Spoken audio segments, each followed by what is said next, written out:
Breaking, Helsinki paralyzed as labor shortage deepens. The city was quieter than ever. Trams sat motionless, schools closed, and coffee shops shuttered. Grocery shelves were bare, and the usual rush had vanished. The Prime Minister urged calm, promising, "Together, we will find a way through."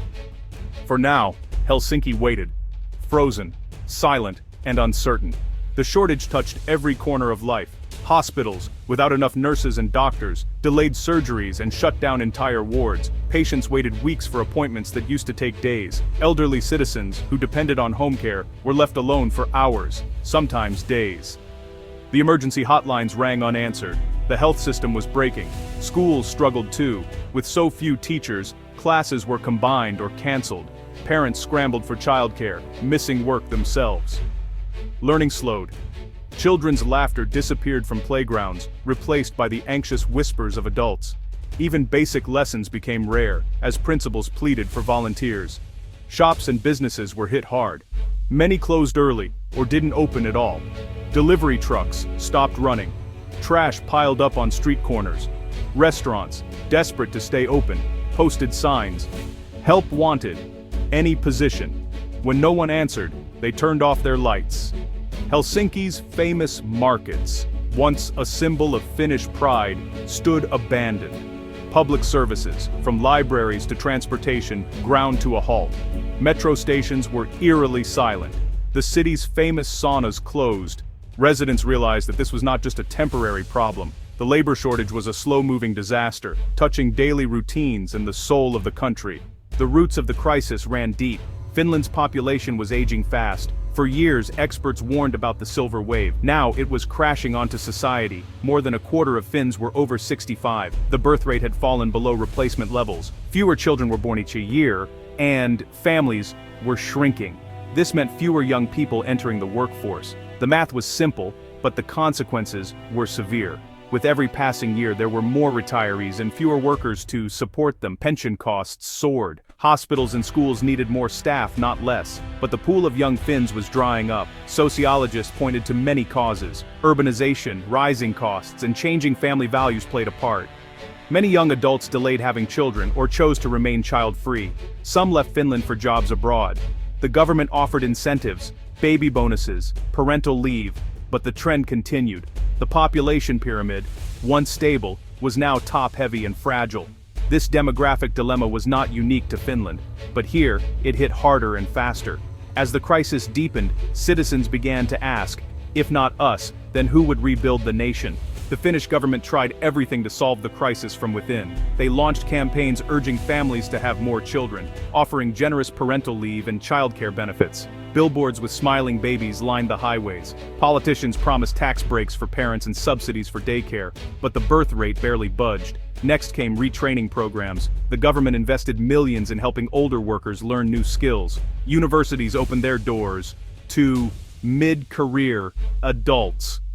Tech boot camps sprang up in Helsinki and Espoo, yet many found the transition hard. Some jobs, especially in healthcare and education, required years of specialized training. Others simply couldn't keep up. Officials also encouraged retirees to stay in the workforce longer. Laws were changed to allow flexible hours and part-time work. Some seniors returned, but most were tired. After decades of hard work, they wanted to enjoy their pensions. The labor gap remained stubbornly wide. As frustration grew, so did public debate. Some called for automation, hoping robots could fill the gap. Others worried about losing the human touch in care and teaching. The country needed a new idea, and fast.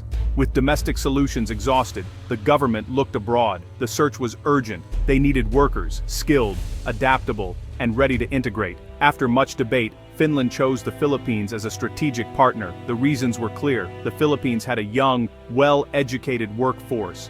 Its people were known for their skills in healthcare, education, and service. Talks moved quickly. Finnish officials visited Manila, meeting with Filipino leaders and recruitment agencies. Agreements were signed. The first wave would include nurses, teachers, and IT specialists. "We are opening our doors," said the Finnish Minister of Labor. "Together we can build a future for both our nations." News spread fast in the Philippines. Thousands applied. For many families, Finland represented hope. a chance for a better life and new opportunities. Training programs began in Manila and Cebu, focused on language, culture, and job skills.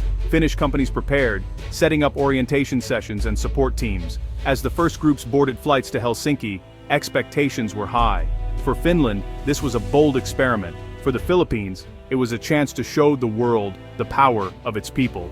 The arrival of Filipino workers brought, honestly, a sense of relief and excitement to Finnish cities. At Helsinki airport, local officials greeted nurses and teachers with flowers and warm smiles. "Welcome to your new home," banners read in both Finnish and Tagalog. The newcomers were met with applause and, yeah, a lot of curiosity. In hospitals, Filipino nurses quickly became essential. Patients noticed their empathy and skill. "She saved my life," said one elderly patient, tears in his eyes. "And she made me smile again." Teachers from the Philippines brought new energy to classrooms. They sang songs, taught English, and introduced Filipino games during recess. Finnish children learned to say salamat alongside kiitos. Shops and restaurants reopened with the help of Filipino staff. Customers were greeted with friendly faces and cheerful service. Markets buzzed again. Communities organized welcome dinners, sharing Finnish rye bread and Filipino adobo. The sound of Tagalog mixed with Finnish in city parks and playgrounds. Life began to return to the city. For the first time in months, Helsinki felt alive. The Filipino workers brought more than skills. They brought hope, resilience, and honestly, a sense of global family. The Finnish government knew that successful integration was key. They promised equal pay for all, regardless of nationality. Filipino workers received the same salaries and benefits as their Finnish colleagues. "Fairness is our foundation," said the Minister of Social Affairs. "No one will be left behind." Healthcare was guaranteed from day one. New arrivals had full access to clinics and hospitals.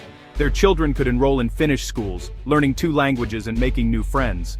Free language classes were offered for adults, along with cultural orientation sessions. Local mentors helped families settle in, find housing, and navigate daily life. A clear path to citizenship was part of the deal. After a few years of work and integration, Filipino professionals could apply for permanent residency and, later, citizenship. "We want you to stay," said city leaders. "You are part of our future." Community centers hosted multicultural events, celebrating both Finnish and Filipino holidays. These policies sent a strong message. Finland was not just filling jobs, it was building a new, diverse society. Integration was not an afterthought, it was the heart of the plan. The partnership between Finland and the Philippines quickly bore fruit. Finland's hospitals, schools, and public services recovered. Wait times dropped, public transport ran smoothly again. The economy stabilized, and businesses grew more confident. Productivity rose as teams blended Finnish efficiency with Filipino warmth and creativity. For the Philippines, the benefits were clear.